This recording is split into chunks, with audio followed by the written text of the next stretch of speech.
प्यारे बच्चों, सुप्रभात। हिंदी कक्षा में आपका स्वागत है। बेटा, आज हम हमारी हिंदी की पाठ्य पुस्तिका वसंत का पाठ 1 पढ़ने जा रहे हैं। दोहराई करेंगे बेटा आज हम इसकी, जो कि कविता है वह चिड़िया जो। और इस कविता के जो कवि हैं वो हैं श्री केदारनाथ जी। ठीक है, तो आज हम जिस कविता के प्रश्न उत्तर याद करेंगे, दोहराई करेंगे। क्या नाम है इस कविता का? वह चिड़िया जो। और इस कविता के जो कवि हैं वो कौन हैं? श्री केदारनाथ जी। श्री केदारनाथ जी।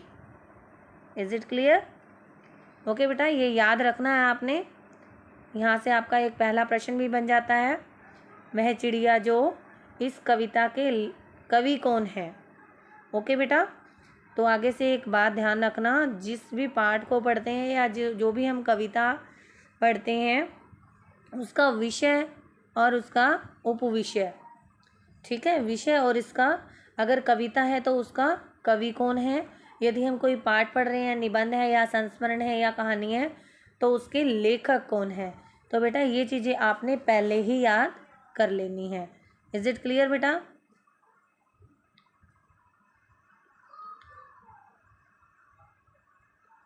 यस बेटा, वह चिड़िया जो। इस कविता के कवि श्री केदारनाथ जी हैं। और इस कविता में कवि ने एक नीले पंखों वाली छोटी सी चिड़िया के बारे में बताया है। किसके बारे में बताया है? एक नीले पंखों वाली छोटी चिड़िया के बारे में। नीली चिड़िया के रूप में श्री केदारनाथ ने अपने स्वभाव को व्यक्त किया है। उन्होंने बताया है कि छोटी चिड़िया को अन्न से बहुत प्यार है, अन्न अर्थात अनाज, ठीक है, जो भी धान है, चावल है, जो भी, वह रुचि से अर्थात वह बहुत ही मन से, बहुत ही चाव से दूध भरे जो ज्वार के दाने हैं उनको खाती है और वह बहुत ही संतोषी है।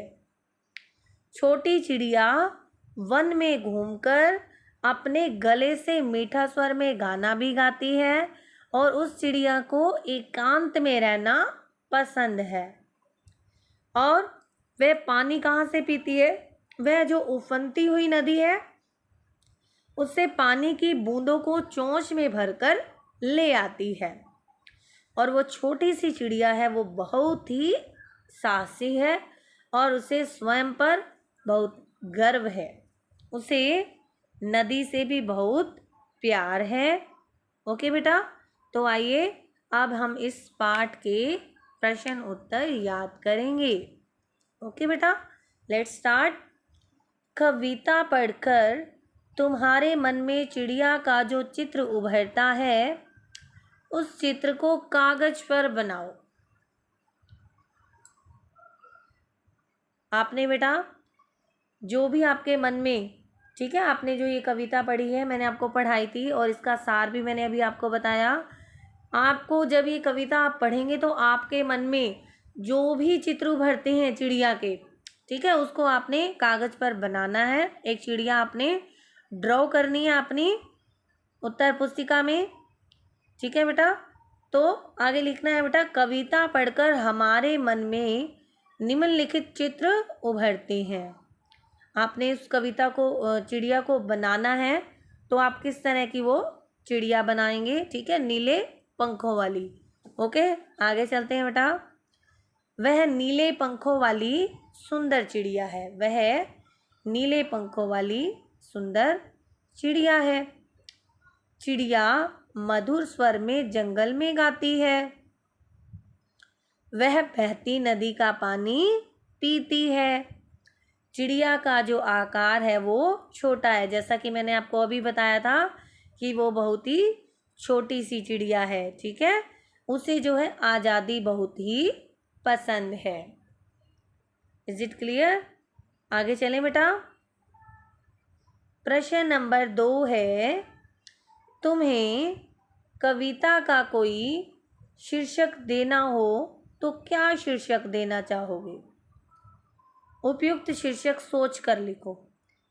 कविता को पढ़ना है आपने, ठीक है, और इसका जो शीर्षक है वो आपने सोचकर लिखना है। तो बेटा इस कविता का जो हम शीर्षक है वो नन्ही चिड़िया भी दे सकते हैं क्योंकि वो छोटी सी है, ठीक है।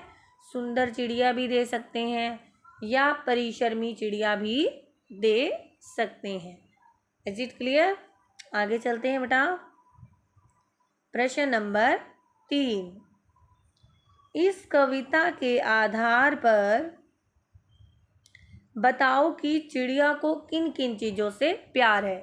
जैसा कि मैंने आपको अभी पहले बताया भी था कि इस कविता के आधार पर क्या पता चलता है, क्या ज्ञात होता है कि चिड़िया को दूध भरे अनाज के दानों, नदी तथा जंगल से प्यार है, क्योंकि जो दूध भरे जो जुंडी के दाने अर्थात अनाज के दानों को बहुत ही चाव से खाती है, प्यार है तभी खाती है, ठीक है। और नदी से प्यार है क्योंकि वो उस उफनती हुई नदी से जल पीती है अपनी चोंच में भरकर, तथा जंगल से प्यार है क्योंकि वो उस जंगल में स्वतंत्र रूप से उड़ती है, रहती है वहाँ और गाती है।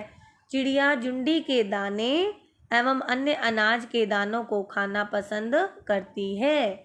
इस चिड़िया को गीत गाना पसंद है। जंगल से इसे बहुत प्यार है। यह नदी से भी बहुत प्यार करती है। इज इट क्लियर बेटा? आगे चलते हैं।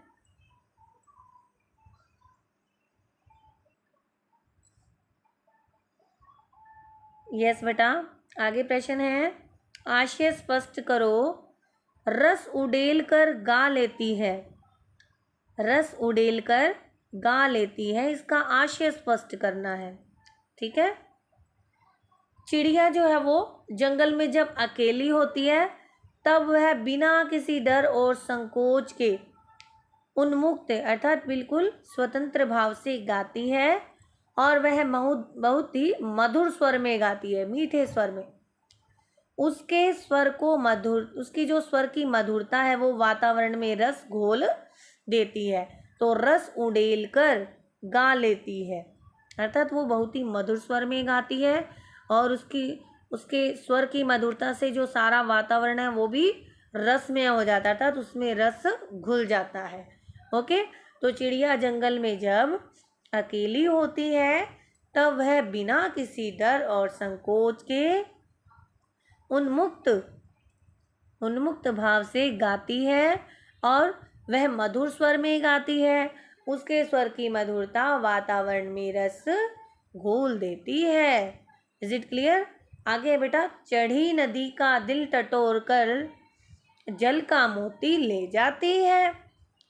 चढ़ी नदी का दिल टटोल कर जल का मोती ले जाती है। छोटी चिड़िया जो है वो चढ़ी हुई नदी से अर्थात जब नदी में बिल्कुल पानी जैसे ऊपर अच्छा बहाव हो, उफन रही हो वो, ठीक है, और वो उससे उसकी लहरें जो है वो बहुत ही तेज होती हैं जब, तो वह उससे नहीं घबराती है, ठीक है बेटा। तो छोटी चिड़िया चढ़ी हुई नदी जब उसका जो स्तर है पानी का स्तर वो बहुत ही ऊंचा हो जाता है, ठीक है, तो उस नदी से वो बिल्कुल भी नहीं घबराती है। वह उफनती नदी के बीच से अपनी चोंच में पानी की बूंद लेकर उड़ जाती है। यानी जो लबालब अर्थात पूरी तरह से भरी हुई नदी की जल राशि का अनुमान लगाकर उस जल राशि में से जल का मोती निकाल लाती है, ठीक है, और उसी पानी से चिड़िया अपनी प्यास बुझाती है। इसलिए पानी मोती की तरह अमूल्य है। अर्थात जब वो चिड़िया नदी के पास जाती है क्योंकि वो नदी से प्यार करती है और वह उफनती हुई नदी होती है उससे वो बिल्कुल भी नहीं डरती है और वह अपनी चोंच में पानी की बूंद पानी जो है वो किस में लेकर आती है? अपनी चोंच में। यानी लबालब भरी नदी से जो जल राशि अर्थात उसमें जितना भी जल समाया हुआ है उसमें वो गोता लगाकर उस जल राशि में से जल का जो मोती है वो निकाल लाती है, अर्थात उसी पानी से चिड़िया अपनी प्यास बुझाती है। इसलिए पानी मोती की तरह अमूल्य है, क्योंकि वो चोंच में लाती है तो थोड़ा सा ही होता है, ठीक है। तो इसलिए पानी जो है वो मोती की तरह अमूल्य है, ठीक है बेटा। तो आपने बेटा इस कविता को ध्यानपूर्वक पढ़ना है, और इस कविता का नाम व इसके कवि का नाम भी आपने याद रखना है। और इस पाठ से संबंधित बेटा जितने भी 1 मार्क्स के, ठीक है, एमसीक्यू टाइप जो क्वेश्चंस होते हैं वो आपने बनाने हैं। और बेटा मैं आपका टेस्ट भी लूँगी, ओके। जितने भी आपके 1 मार्क्स के क्वेश्चंस बनते हैं इस पार्ट से आपने खुद ही बनाने हैं अपनी रफ नोटबुक में। I will check tomorrow, okay. तो बेटा आपने इस कविता को ध्यान से पढ़ना है, व्याख्या भी करनी है, ओके बेटा।